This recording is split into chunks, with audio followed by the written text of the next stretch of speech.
Welcome to Beyond the Shelf with Dave Feinlieb. This show is an open exploration of the people and process behind e-commerce. Through conversations with innovators in the space, we learn the stories of these leaders and their strategies for e-commerce success. We publish new episodes every Tuesday morning, so be sure to subscribe wherever you get your podcasts. And now, here's your host, Dave Feinlieb. If there's one thing folks care about more than their dollar, it's their dogs. And when it comes to their dogs, they are more than happy to double down on their dollars. Yes, the pet care industry generates roughly $136 billion annually in the United States, and few people understand that better than my guest today. Elise Barry is the Digital Capability Manager at Royal Canin and oversees digital and e-commerce strategies for Royal Canin and Eukanuba brands. In addition, she spent 9 years at Flywheel Studio and has over 15 years of experience in operations, digital marketing, and client services. She's a thought leader and expert in digital shelf strategies and content and is here to share some of her incredible insights. Please welcome Elise Barry. Welcome to Beyond the Shelf. Elise, great to have you here. How's it going? Good. It's good to be here. Thanks for having me. We're fresh off the Super Bowl. How was the event for you? It was good. A little chaotic with my two little ones, but, got to see some good commercials. Enjoyed the halftime show. We got to do some dancing, but always interesting to see what brands can come up with. 100%. A lot to be learned from the show and from the commercials and all the brands involved. Now, we're going to be talking about some great areas today. You have a ton of experience. My first question, of course, is, are you a dog lover? Of course. Of course. I've got a 15-year-old Boston Terrier who's sleeping next to me right now. Very lovable, very, very good guy. So love dogs. Amazing.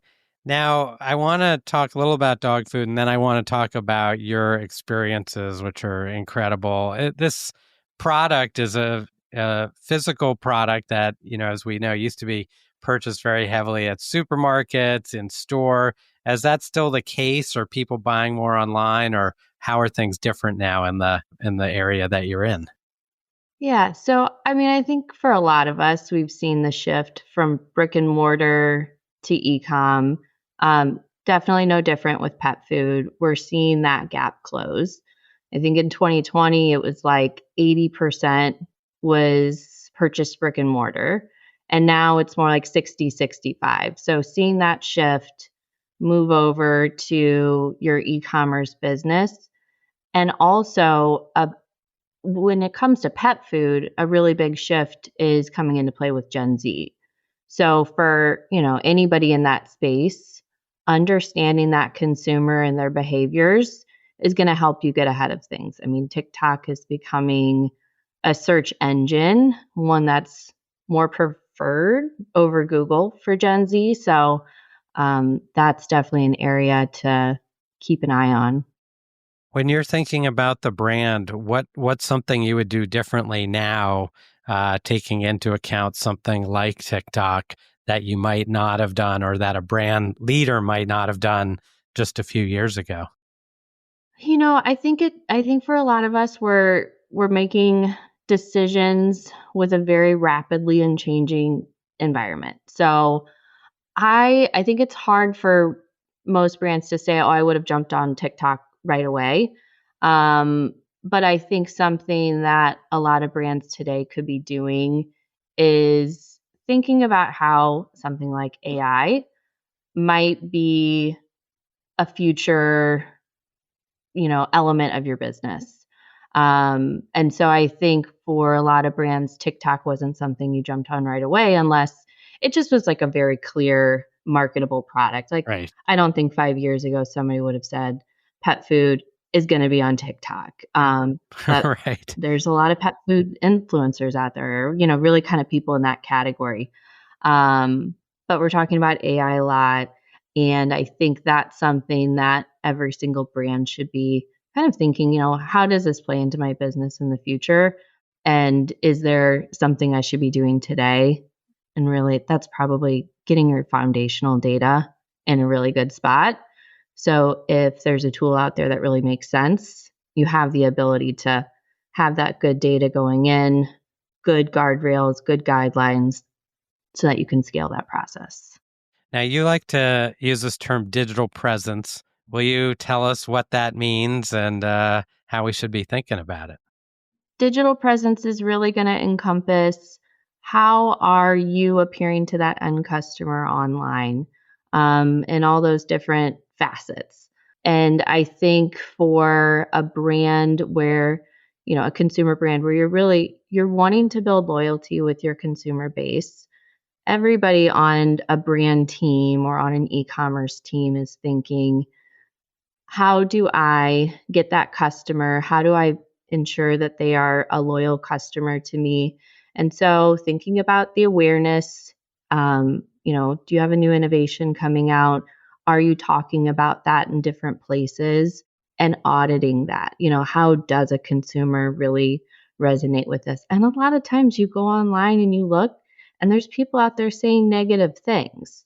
So there might be something that you could incorporate into your PDP content, or into like a campaign, just trying to understand and kind of break maybe potentially a myth that, might be out there, or a misconception about your brand. So it's really important to be taking a look at your digital presence just to make sure you've got, yourself covered.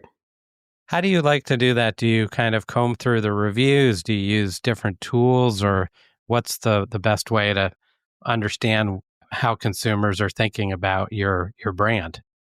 Ratings and reviews are a great place to start. And, even on Amazon today, while they're not going to surface up to you that AI automated, like kind of that summary of things, Right. you can go in and kind of do those checks yourself. Um, I haven't done a lot of research into social listening, but that's one that I hear talked about a lot. So definitely something to better understand, just to kind of, evaluate in a scalable way. How are people really talking about my product? But I think as consumers, ratings and reviews is something that we often are using as we're making that purchase decision. And a very quick way to kind of filter out, I don't want any of these. So it's important to have a good presence there. That's great. Now, will you take us back? You were at Flywheel. You had learned a ton, as we talked about there. Tell us what your experience was like and what you worked on. And I've got some more questions as well. Yeah, so when I first started, it was about 10 years ago. The company was One Space, and when we first started, it wasn't all about e-commerce. It was, how can we use freelancers to scale business problems and help to solve those. So we worked with different retailers, I would say, kind of at the beginning, retailers that had vendors, feeding their system with data, and they wanted to be able to have clean product titles, standardized attributes. So things that brands are trying to do today, but it was at a huge scale, like millions of products that they were needing this type of work done. So I learned very quickly how to kind of prioritize data and better understand, okay, what are the most important pieces that I'm cleaning up? Also, if I'm going to standardize, attributes, what are customers looking for? So that I'm not just making, an assumption about somebody wanting, it written out this way. So there was still kind of that element that we see today around keyword research, and about how consumer, behavior is. But that journey kind of took the company from working with all types of businesses to help, solve these problems, to really focusing in on e-commerce. And so worked with tons and tons of brands to help them I would say primarily scale that content production piece. It became less about the attributes, although that was something that kind of I had a lot of passion for and something that I'm, doing a lot today of. But really, we focused on how can we take that process of reoptimizing content, ensuring your keywords that matter, that are high volume, are in the content, focusing on titles and bullets, but also knowing the description was a place where we had a lot of character count to be able to really talk about things like the brand, things that weren't mentioned in the titles and the bullets. But that process of ingesting the brand guidelines, doing the keyword research, a lot of prep work went into being able to scale it in a way that when the brand teams took a look at the content, regulatory, e-commerce, that they were, aligned and that it was going to meet their expectations. And it was a journey. We used technology to help us scale this. I remember probably with like our first really big client, we started to notice we were sending all this content through, and these brand teams were just overwhelmed. And one of the things that I brought to our team as we were trying to kind of take this process and perfect it was, if it's the same product in all these different size variants, let's not send 10 or 12 of these product descriptions through to them. Also, 5 to 10 retailer adaptations. Let's send one, get their approval, and then all of the related items could kind of hit probably regulatory, somebody who really wanted to make sure to see it. So that way you don't have to redo the work if there's some feedback on your on your original content. Totally. Yeah. I mean, we were kind of just, putting ourselves, I think everybody then became overwhelmed by the volume of it. Yeah. And you have to find ways to do it quickly because it's the digital shelf. You want to be able to reoptimize your content. And if everybody's walking away from that experience going, I never want to do that again, you're either not going to get that business again, but it, becomes this opportunity for somebody else who's going to figure it out. It took us years, but we got there, and it was a great product and something that I think was really tailored to that brand e-commerce content production need. So great. What a great insight. Seems like it's right in front of us. Do a little bit of work, make sure it's working, and then, do the rest. But, sometimes we get right into the work and then you're kind of all the way through it. And then you realize, I've got to change everything again, which of course you don't want to have to do. So you have had keyword optimization, you had product description optimization. Should we still be applying the same techniques now, or have things changed now, or what's different now in how brands should be thinking about their, let's say, their PDP work? I would say keywords are going to be a huge part for brands. I don't see that going away.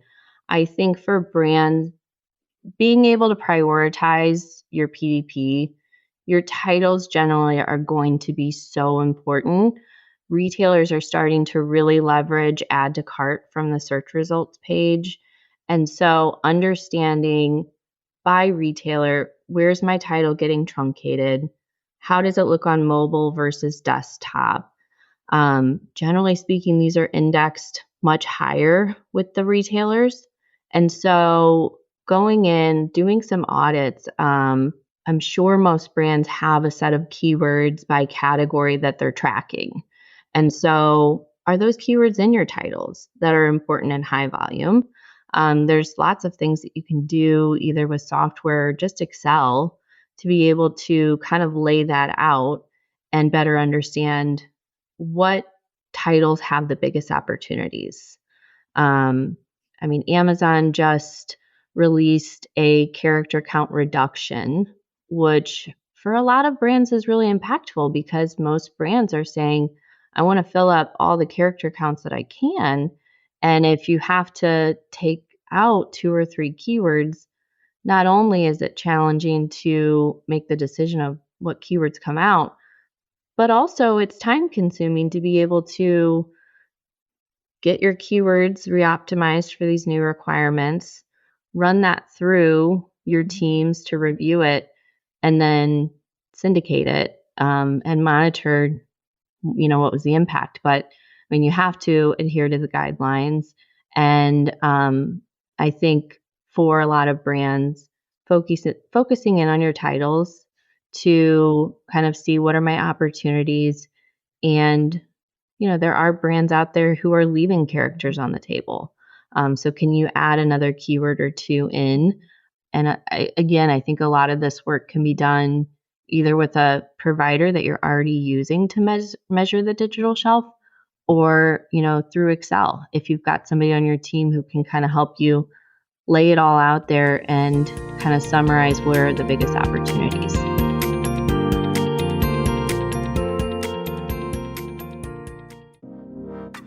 This episode of Beyond the Shelf is brought to you by It's Rapid. It's Rapid is the platform Pepsi, Mondelez, Instacart, and hundreds of other leading brands and retailers use to build personalized content at scale.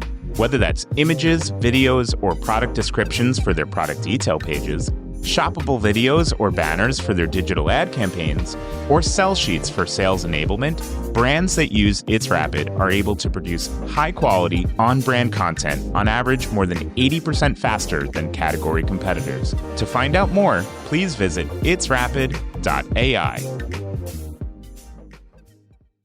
That's a great area. Now, I was on with a brand last week where they were asking about category-level keywords versus product-level keywords.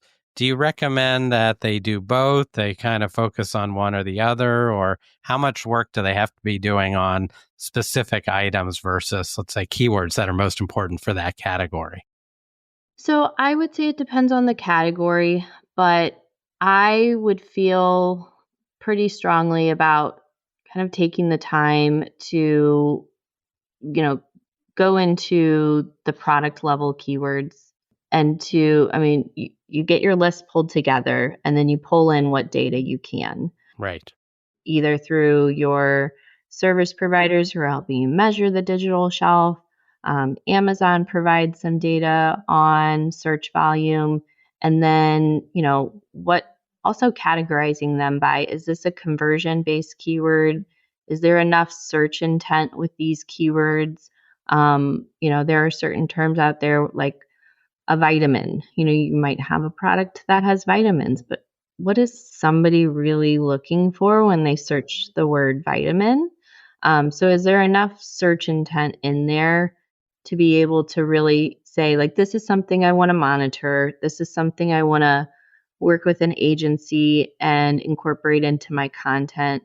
But I think if you're skipping that step of going to the product level, you're probably going to end up leaving the keywords that really have the search intent for your consumer who's trying to find what you're looking for. You've got filters, you have the taxonomy on the side. Retailers don't tend to give us a lot of data on what is that combination that's happening of somebody putting in a search and then going through the filters. As a consumer myself, aside from sorting by, 4.5 stars or higher after I do my search, I'm not filtering down with the navigation as much as, we probably all would like, given how much effort we put into getting those attributes right. Right. Thank you for those on the keywords, how to be thinking about it. ChatGPT, AI, how much are you seeing brands use AI to write content now, or is it still done by hand or a mix? I don't see a lot of brands using AI right now. I see a lot of brands getting ready for it and listening to, like, okay, what actually is out there that's going to be something that I can use? What's the cost of it? So I see, as I'm talking to people, I see them kind of just trying to understand what could this potentially mean for my business. Now, there are brands out there who are getting ahead of it, testing it. There's agencies out there that are building, and advertising that they've got AI solutions. I think probably you'll see it happen more so with those agencies and then brands kind of partnering up with them to be able to leverage it. And it has to come with a cost savings. I think the alternative is, and what I did a lot kind of in my past was working with freelancers. And that is very similar to working with an AI model. You have to write really good instructions. These, freelance writers aren't going to know everything about your brand. So you've got to feed them with a lot of information. You have to be able to give them feedback. You have to be able to, kind of work with them to get it right so that you can scale when you need to scale. To me, the big difference between working with a freelance network and working with an AI tool is that cost savings. And so once you get it set up, there's a lot of potential there. So I think it is something to be preparing for. And by doing that, it's getting your brand guidelines in a way that an AI tool can really leverage it. It's getting kind of all those rules written out that it would need to be able to write content so that as your teams are reviewing it, everybody's nodding their head, it's aligned with what they expected, and getting your core data, your attributes, something that a model can really kind of take and use.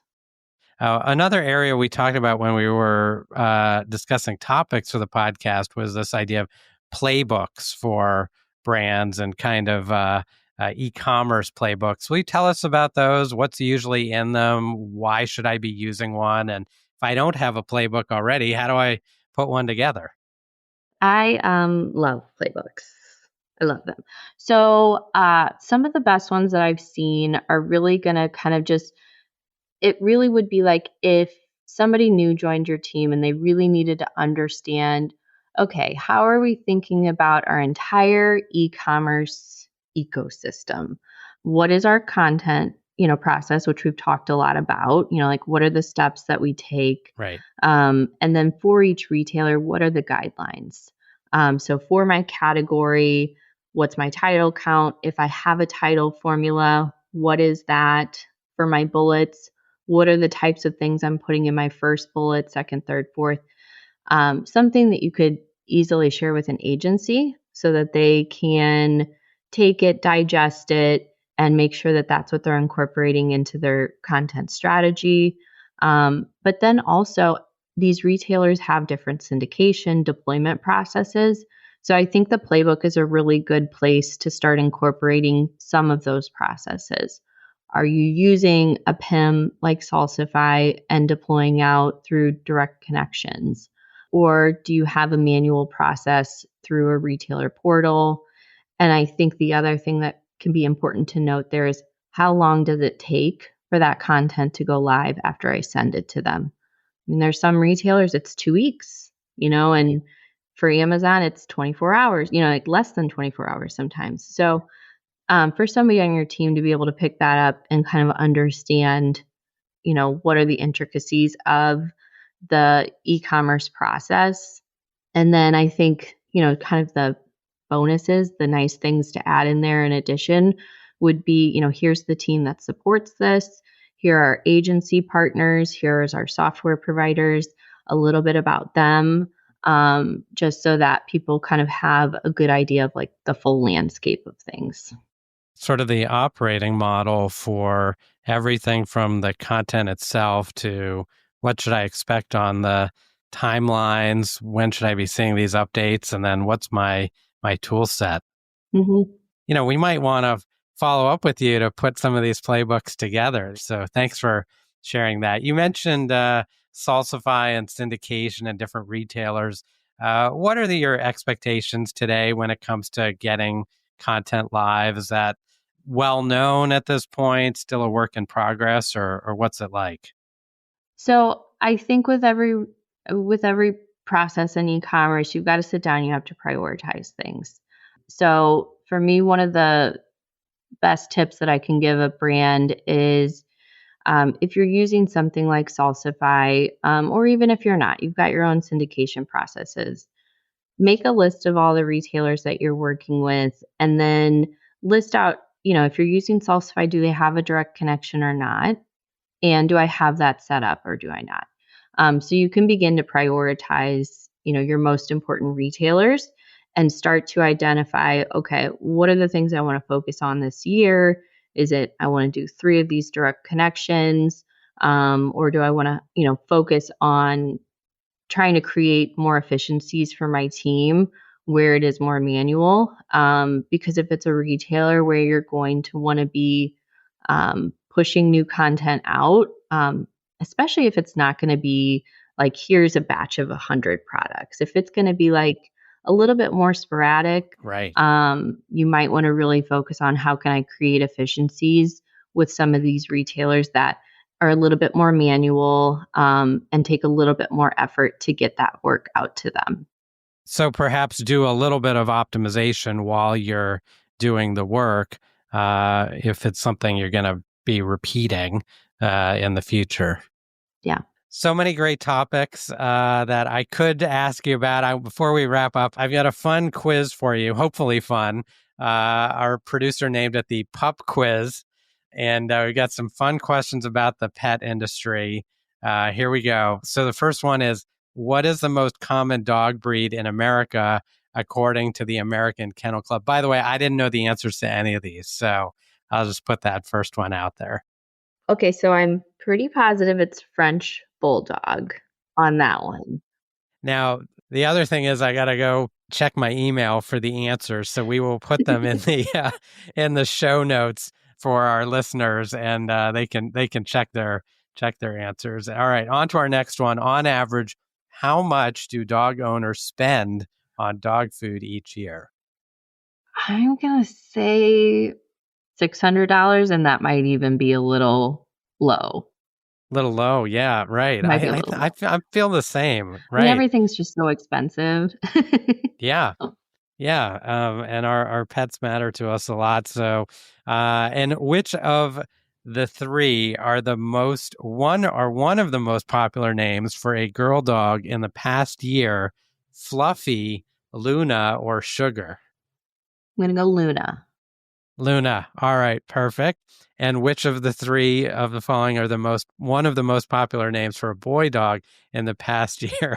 Snoopy, Shiloh, or Cooper? I'm going to go Snoopy. Snoopy. All right. And finally, when it comes to dog treats, what % of a dog's diet should they make up? It's got to be low, like 2%. Right. 1 right. or 2%. All right. Now, I wish I had the answers for you, but I'll have to throw these in the show notes. I'm kind of excited to see what the answers are. Thanks for playing along with our pup quiz there. Hopefully brought a smile to your face and to your day. Elise, if our listeners want to find you online, I assume LinkedIn is the best place for them to do that? Yep. All right, great. Elise, we touched on a lot of great topics all the way from your career on the agency side, on Flywheel, now on the brand side. So I really appreciate you taking the time to stop by Beyond the Shelf today and share your thoughts and your wisdom with us. All right. Well, thank you so much for having me. This is fun.